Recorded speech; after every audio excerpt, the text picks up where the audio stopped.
ഇന്ന് നമുക്കേ വളരെ സിമ്പിളായിട്ട് ഉണ്ടാക്കാൻ പറ്റുന്ന കുറച്ച് റോസ് ഫ്ലവേഴ്സ് ഉണ്ടാക്കി നോക്കിയാലോ? അപ്പോൾ ഉണ്ടാക്കാൻ ഭയങ്കര ഈസി ആണെങ്കിലും ഈ ഫ്ലവേഴ്സിന് നല്ല ഒറിജിനാലിറ്റിയാണ്. ഞാൻ 2 ഷെയ്ഡ് വെച്ച് ഫ്ലവേഴ്സ് ഉണ്ടാക്കിയിട്ടുണ്ട്. ആദ്യത്തേത് ഈ ഡാർക്ക് റെഡ് ഷെയ്ഡാണ്. അപ്പോൾ ഇത് ക്രേപ്പ് പേപ്പറാണ് കേട്ടോ ഞാനിവിടെ ഉപയോഗിച്ചിരിക്കുന്നത്. അതിൻ്റെ സ്ട്രിപ്സ് ഞാനിങ്ങനെ ആദ്യം ട്വിസ്റ്റ് ചെയ്ത് കൊടുത്തിട്ട് ഒരു കമ്പിന് ചുറ്റും ഒട്ടിച്ചു കൊടുത്തിട്ടാണ് ഈ ഫ്ലവേഴ്സ് ഉണ്ടാക്കിയിരിക്കുന്നത്. അപ്പോൾ ഈ ക്രേപ്പ് പേപ്പർ ഇതിനൊരു ടെക്സ്ചർ ഉണ്ട്. അത് കാരണം ഈ ഫ്ലവേഴ്സിൻ്റെ പെറ്റൽസിനൊക്കെ നല്ല നാച്ചുറൽ ഭംഗി ഫീൽ ചെയ്യിക്കും. പിന്നെ ദേ ഈ വീഡിയോയിൽ കാണിച്ചിരിക്കുന്ന പോലെ ഫെവിക്കോൾ വെച്ചിട്ട് ഞാനിതിങ്ങനെ ചുറ്റി ചുറ്റി ഒട്ടിച്ചു കൊടുക്കുകയാണ് ചെയ്തിരിക്കുന്നത്.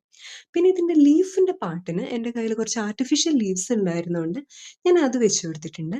വേണമെങ്കിൽ നമുക്ക് ക്രേപ്പ് പേപ്പർ തന്നെ ഒരു ലീവ്സിൻ്റെ ഷേപ്പിൽ വെട്ടിയെടുത്തിട്ട് അതും ഇതിൻ്റെ കൂടെ വെച്ച് കൊടുക്കാം.